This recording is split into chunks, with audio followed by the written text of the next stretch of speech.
Criticizing a book fairly.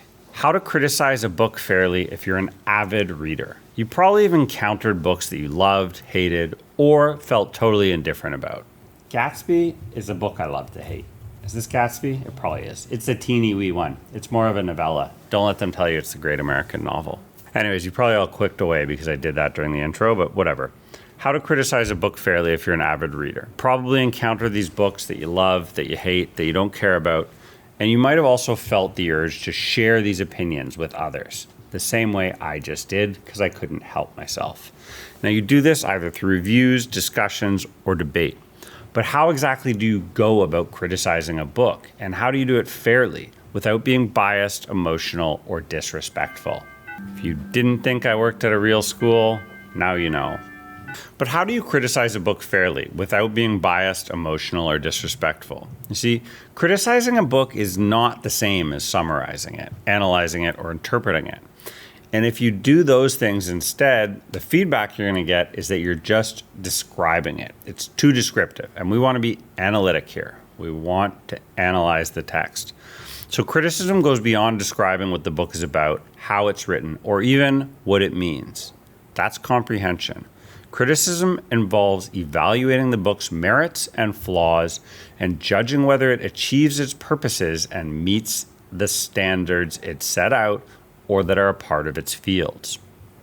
So to criticize a book fairly, you need to assume some responsibilities and follow some basic rules. And I'm going to lay those out for you here. This is sort of the groundwork or the blueprint for that criticism. And basically some tips that will let you become a better book critic and also, sound a little bit smarter at a dinner party or something like that. The responsibility of judging a book based on its merits and accuracy. The first responsibility of a book critic is to judge the book based on its own merits and accuracy, not on their, i.e. your, personal preferences, expectations, or prejudices. Okay? And this means that you need to read the book carefully and thoroughly, paying attention to its arguments, its evidence, its structure, its style, and its authorial tone, not your own. Yeah? It's not about what you bring as a reader here. That would be your own sort of personal response, emotive response, and that's not what we're going for. So to understand the book, you need to diagnose its genre, its purpose, its intended audience, and its context. When it was written, where it was written, who wrote it, and even how they wrote it. Certainly why. So different types of books have different criteria for evaluation. For example, a novel is not judged by the same standards as a textbook, and a historical book is not judged by the same standards as a fantasy book. Recognize the book's strengths and weaknesses and weigh them against each other. A book might have some flaws, but still be valuable and worthwhile. I think this one's an example of that. A book may also have some merits, but still be misleading or completely inaccurate. Compare the book with other books on the same topic or by the same author, if possible. This can help you assess the book's originality, relevance, and contribution to the field of knowledge. So here I think of Freud. Freud's pretty inaccurate in a lot of ways now, but his contribution to the field and the knowledge is probably irreplaceable. Avoid judging the book by its cover, title, author's reputation, or popularity. These factors might influence your first impression, but they do not necessarily reflect the quality of the book's content. So I went back on this in an earlier lesson, but now I'm going to say it for real. Don't judge a book by its cover, or at least don't criticize it by its cover. The rules and standards for criticizing a book fairly. The second responsibility of the book critic is to follow some rules and standards without being rude, emotional, or illogical. This means that you need to agree or disagree with the book's main points with reasons and evidence of your own. Do not simply state your opinion without explaining why you hold it or how you arrived at it. If you haven't used logic or reason to arrive at your opinion, it's not going to hold any weight. Support your claims with examples and quotations from the book as well as from other legitimate sources. Avoid emotional reactions and personal attacks. This is just going to ultimately make you look hateful, crummy, negligent. Don't let your feelings cloud your judgment or affect your tone. Don't insult or mock the author or the book. Don't use harsh or abusive language. Respect the author's intentions and efforts. The most respectful thing you can do is read the book. Actually read the book. Don't just scan for quotes, one-sided, that look for what you want it to say. Read the whole book thoroughly. Don't assume the author is ignorant, dishonest, or malicious. Don't distort or misrepresent the author's arguments or views. It will come back to bite you. Do not criticize the author for not writing the book that you wanted or expected.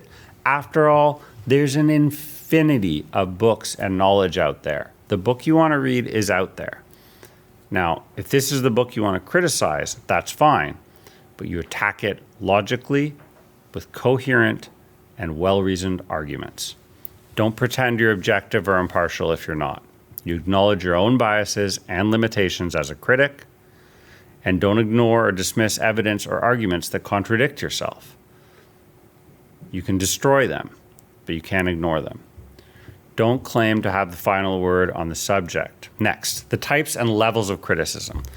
This is the third responsibility of the book critic, to choose the appropriate type and level of criticism for the book that is being reviewed or criticized. This is the context of criticism.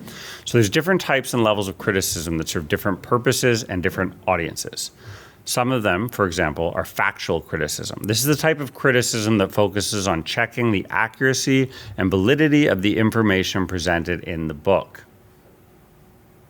It involves verifying facts, dates, names, sources, statistics, etc., and then pointing out errors or inconsistencies. Is it erroneous information? If so, your argument will hold weight, especially if you do this little detective sleuth work to find out. Or, next, logical criticism. This type of criticism focuses on examining the reasoning and arguments of the author as employed in the book.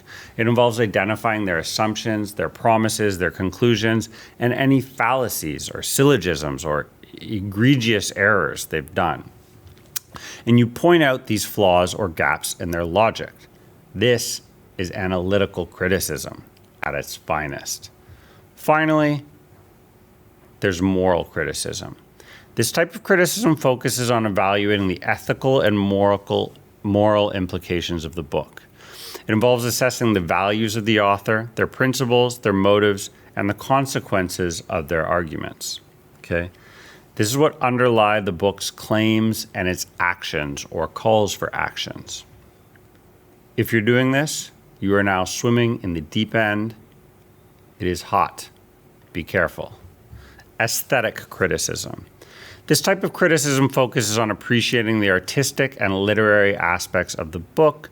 In some ways, it is probably my favorite form of criticism. It involves analyzing the style, language, imagery, symbolism, etc. that contribute to the book's beauty and its lasting appeal. It's an analysis, in some ways, of the pleasure derived from a text.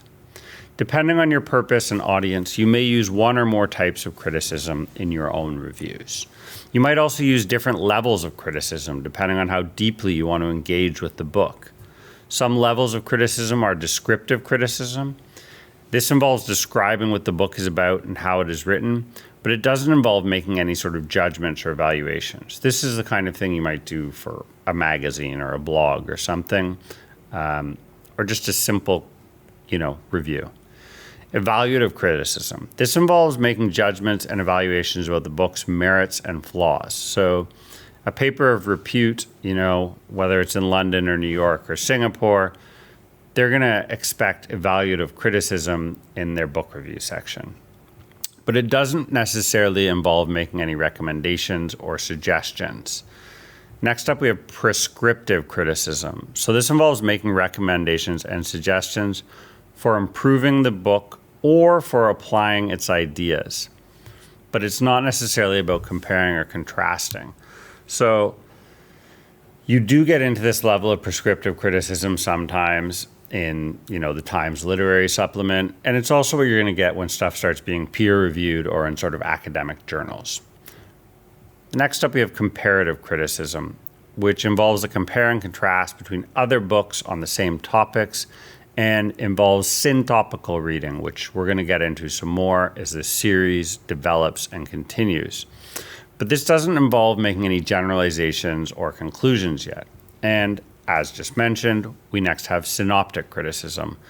So generalizations and conclusions about the books and its implications for the field of knowledge and society itself. So going back to the example of Sartre on being and nothingness, you're talking about what are the implications for the entire planet, for morality, for existential concerns for humanity. But this still doesn't involve making any personal reflections or connections on the books. So, in sum, criticizing a book fairly is a skill that requires responsibility, rules, and standards. It also requires choosing the right type and level of criticism for your purpose and your intended audience as a critic. By following these tips, you can become a better critic and a better reader. By following some of these tips, you're going to become a better book critic and a better reader, and hopefully a more analytic thinker and communicator. Comment below. Onwards and upwards to the next video.